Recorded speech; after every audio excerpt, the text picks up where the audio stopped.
Hello and a very warm welcome to the Ladies Club. So good to be in your company as we bring you all things women's sport, whether it be on the field of play or off the field of play, in administration and officiating in South Africa.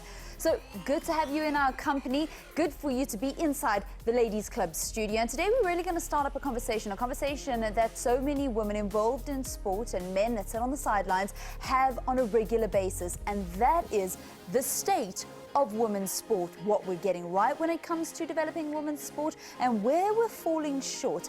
And our guest today, not only is she a trailblazer, but she's also a game changer, and she's going to be unpacking this with us, Ms. Nomsa Mahlangu, who wears a number of different hats on a number of different bodies, but her main day-to-day job is as the Senior Director of Sport at the University of Johannesburg. So we're going to be chatting to her in a little bit, really unpacking this, and also how maybe the development of sport has been reflected perhaps in her journey too. But let's start off the show on an inspiring note, because you know we like to do that. 2018, when we began the year, the ruling party, the African National Congress, declared 2018 as the year of Nelson Mandela. It is, of course, 100 years since he was born on the 18th of July. So 2018 was declared the year of Nelson Mandela. And if ever there was a leader, a visionary, a man that believed in the power of sport, it was Utata Madiba. He said, and it's a quote that is often used, sport has the power to change the world. It has the power to inspire, and it has the power to unite people like little else does. He saw this, he understood this. He himself was an amateur boxer. We know how he used rugby to unite a nation and show a unified force that South Africa could be to a global community during the Rugby World Cup in 1995. So as we think about Madiba's words, we also remember a man that stood for education and a man that stood for equal rights for all. So if we have that kind of a platform to come from, for the last 26 years, why are we still lagging behind? We've made a great strides when it comes to women's sports, and in recent years we've had fantastic role models, and just of late we've seen our women's teams in a variety of different sports really stepping up and saying we're here and we're here to stay, and we'll put up the performances to actually show that. But how far have we come? Because we're still lagging behind when it comes to the international community. We invite your comments at sports@SABC. Please use our hashtag the Ladies Club. My Twitter handle is @Vaylen Kirtley. Time out to say very good morning to our guest, Ms. Nomsa Mahlangu. A very good morning to you. Welcome to the Ladies Club. Thank you, and good morning to you and your viewers at home. It's quite an interesting topic because you have to deal with this on a daily basis and all the challenges that come with a woman administrator being in this space. You've done a lot, but just tell us how you got involved, just so that we can just have an appreciation of how far you've come and maybe how we can reflect that in the journey where we'd like to see women's sport development go in South Africa. It's a long story, but I'll try and summarize. It started back at varsity in the 90s. To be exact, in 1993, I was a student at Vista University. Vista University no longer exists. But when I got to university, I loved football, and only to find out there's no women's football. And when I spoke to our administrator, why don't we have women's football? He gave me a whole lot of reasons, but I then took a decision that I'll make it my business to ensure that there is women's sport at the university. And that was how many years ago? Well, I don't have a calculator, but it is back in 1993 when it all started. My word. And as you've seen the journey of sport generally and women in sport in South Africa over the last 26 years, since readmission, since 1992, how do you feel? What are your feelings? Generally positive, generally negative? The realities of our lives is that society tends to dictate everything that happens. And as you know, we live in a patriarchal society, so sport is not immune to it. What tends to happen is that women's issues come as a by the way. In some instances, they come because our constitution demands it. And I think it's about time that for us as women and for South Africa within sport, for us to be able to make the necessary strides, we need at some point to legislate, because as much as we have a Banyana Banyana and a Bafana Bafana, but when you look, we are not at the same level, given a number of challenges. When you look at the female cricket team and the male cricket team, they are not at the same level. And until such time that there are legislations in place that ensure that women's sport gets professionalized, I would say we haven't made it as yet. Well, Nomsa Mahlangu knows, and she believes that when it comes to achieving equality, it comes down to legislation and, importantly, implementing that legislation, because we have got fabulous rights within our constitution which don't need to be amended, but how are they actually being used? We're going to be speaking more about this on the Ladies Club, specifically focusing in on women's sports. Stay with us. Remember our hashtag the Ladies Club at Sports at SABC at Vaylen Kirtley. We'll be back after a break.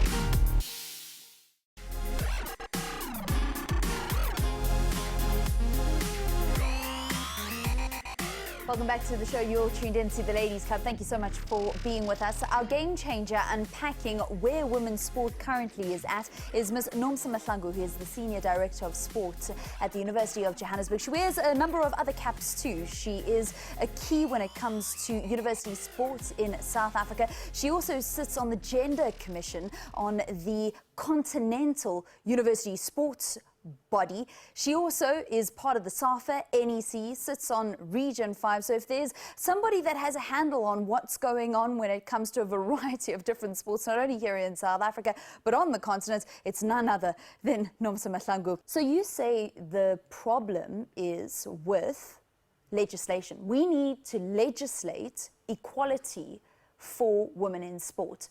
But we've got a great constitution, and we have been a part of the Brighton Declaration for many, many years now. Is it not just a problem of implementation? I think as much as implementation is a challenge, but I believe it all boils down to funding, because let's use cricket again. I don't know if I just suddenly fell in love with cricket this morning. If you check the sponsorship that goes into men's cricket, they are much higher than what goes to the women's game. So probably we need some sort of legislation that says, if you go into a sporting code, if you decide to give a 10 million sponsorship, then it must be shared half-half. Then it will solve all the problems that we have, because women's cricketers are not paid the same salary as male cricketers, because obviously they are not as sponsored as the men are. But if the sponsorship is equal, then there's no argument. But also, I think it becomes very important that for us as women, from your primary school, we have to nurture women that will go out there and ensure that women are well represented. We are 52% of the population of South Africa, but when it comes to funding, we are still lagging behind. Let's get to media coverage for women's sport. It is not at the same level as men. People will continuously give you reasons.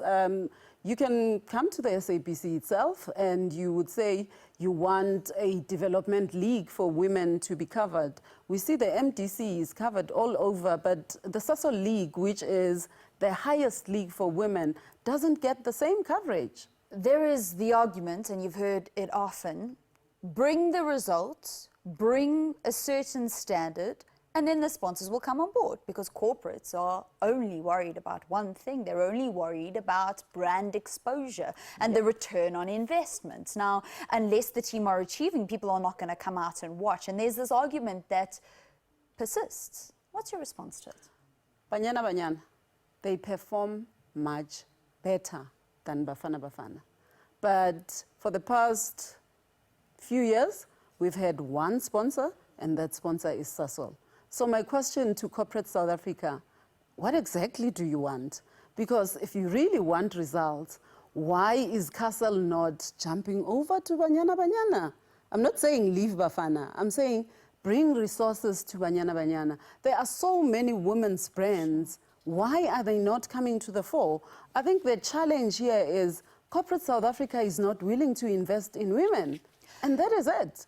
Do you not think that there's also a problem that women don't support other women? That going to the stadiums, it's not packed full of young girls and moms and aunties and grannies going to go and watch women's sport? Well, I think it's not that women don't want to support other women. Earlier on, I referred to patriarchy within our societies. When I grew up as a young girl, when I came back from school, I'm expected to clean. My brother is expected to do at nothing. He goes and plays. So it also goes back to that.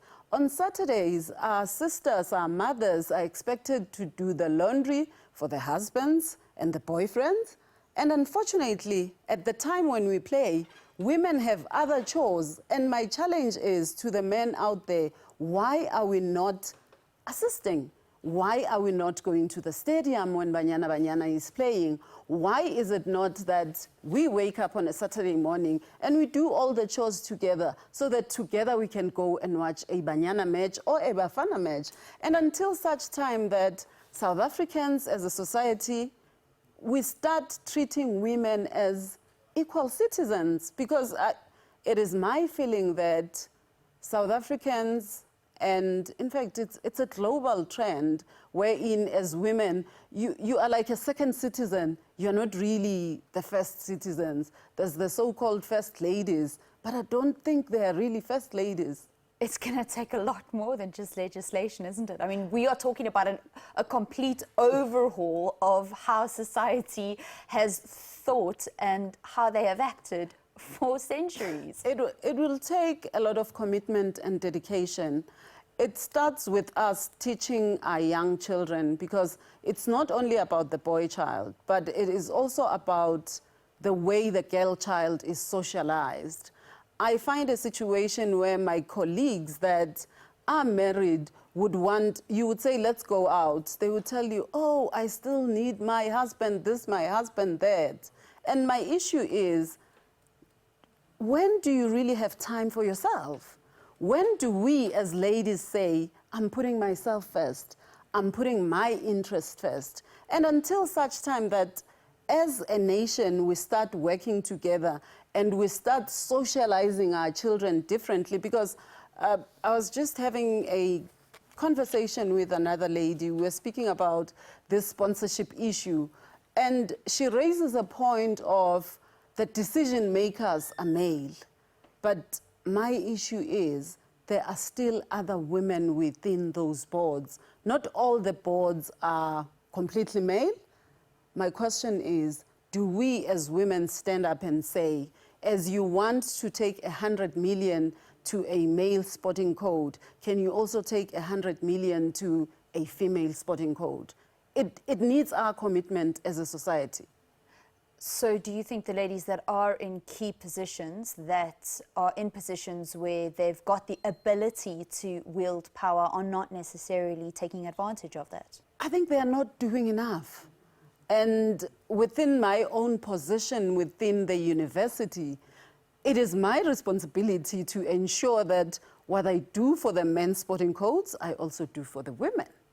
And I think it starts with us. It starts with me as an individual.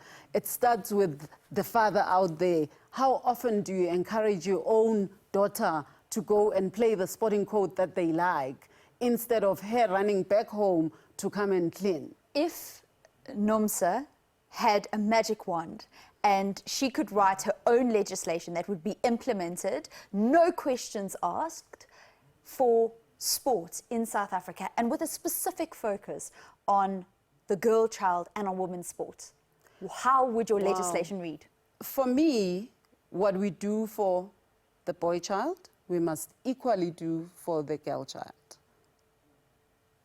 As simple as that? As simple as that, because as soon as you start speaking about resources, people give you a whole lot of reasons. So for me, is what we do on the right, we must also do on the left.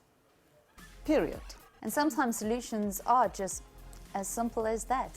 Do for the one what you do for the other. Right, we continue this conversation on the Ladies Club after the break.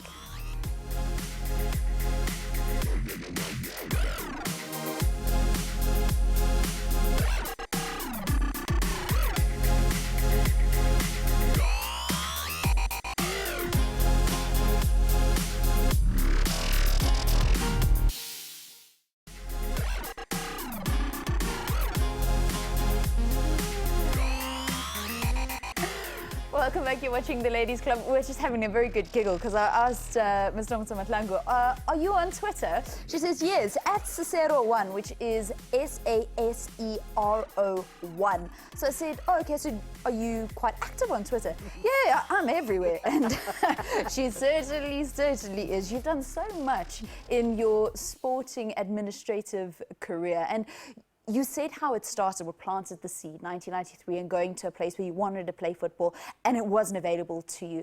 But hearing you speak, there's a deep entrenched belief of boys and girls need to be equal and they need to have equal opportunities. Was that something that was developed later in life when you had to fight for women's football at your university? Or was it something that was given to you as you were growing up? It's something that I got from home. At home, there was never chores for boys nor girls. At home, we were all treated equally. My uncle is still the best oxtail cook that I've ever come across because that's how my grandmother brought them up. So for me, coming from a home where there was never something that's a boy's responsibility or a girl's responsibility, it's all our responsibility. It comes from home, but then leaving home and going to varsity where you now meet all these different people and all of a sudden you are told this is for this ones and this is for those ones. It just didn't make sense to me. And for me, it is my responsibility to change the narrative, not only for the girl child, but for the entire society. From the time that you got involved in university sports, you've never really stopped. How do you manage to juggle all the roles and all the hats that you wear? I think when passion meets career, it's possible.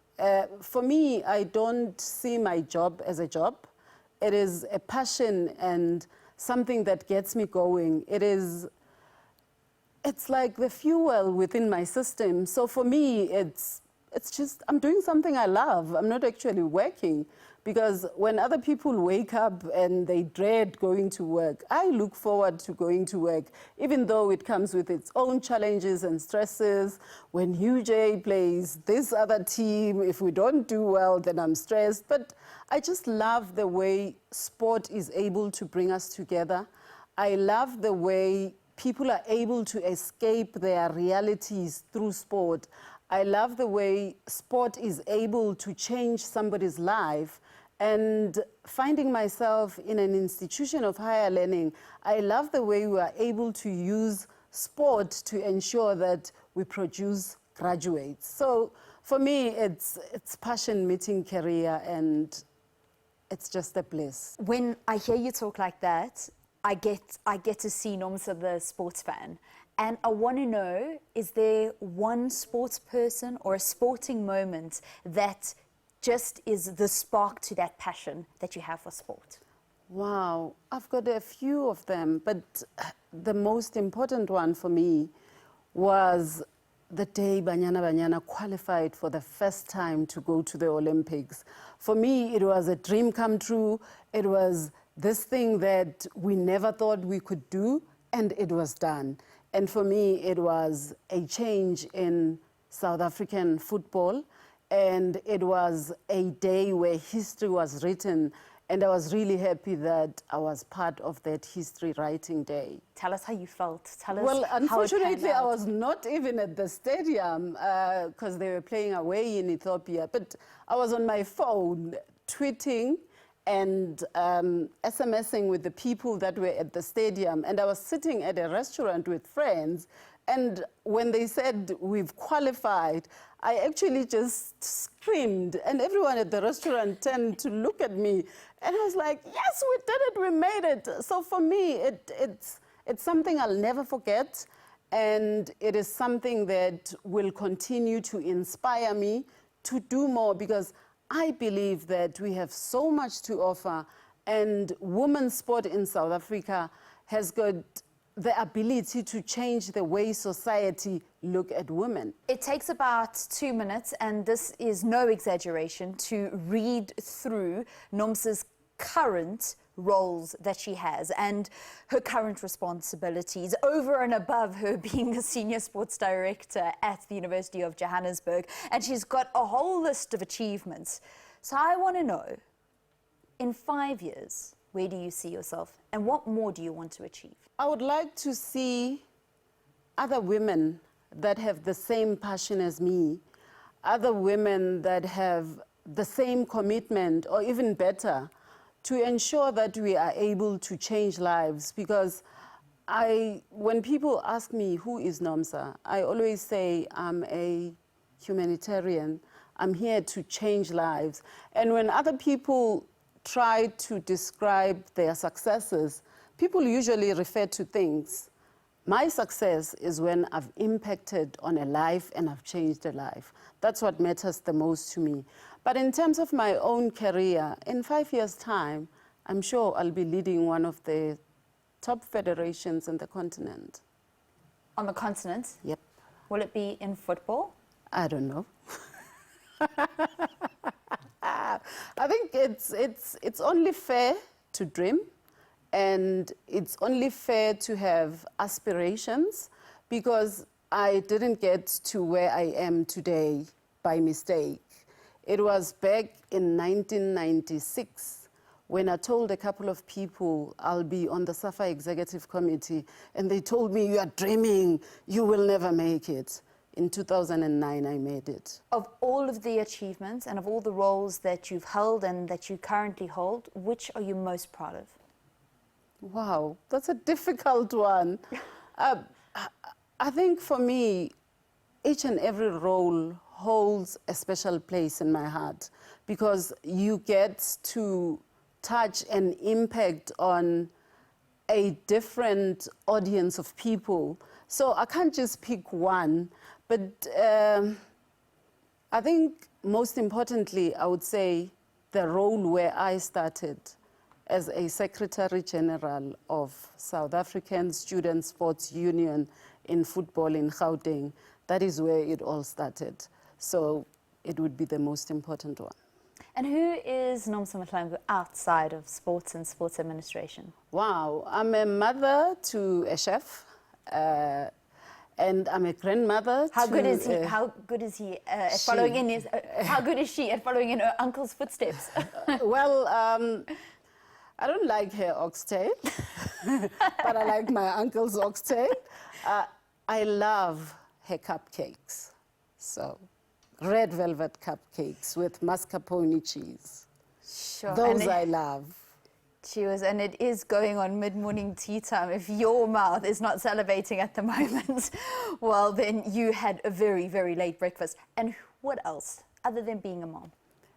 I'm a grandmother as well, but outside my formal role, I'm also an intercessor at church. It comes as a shock to a lot of people, but in my family, they call me Mother Teresa, because I love giving. So I do a whole lot of community work outside my sport roles. Wow, okay. So a favorite verse or a line that you live by, what would it be? I think for me, the most important thing is to love your neighbor as you love yourself. And on that note, we come to the end of the Ladies Club. We can continue the conversation on Twitter, so easy, at sport at SABC, our hashtag the Ladies Club, at Vaylen Kirtley. Nomsa Mahlangu is at Cicero1, but you'll be able to find her on Instagram, on Facebook. Everywhere. She is everywhere. Thank you so much for coming into the show and sharing your story. It's been wonderful having you here with us. Before we say goodbye, I'm going to take a photo, though, with both of us. While I set up our camera and set up our shot, because, you know, these days, selfie shots, you know, they do take a little bit of a setup. We'll see you next week. And remember, until then, that greatness is never given. It's always earned. Bye-bye. Bye. Okay. 1, 2, 3. Oh.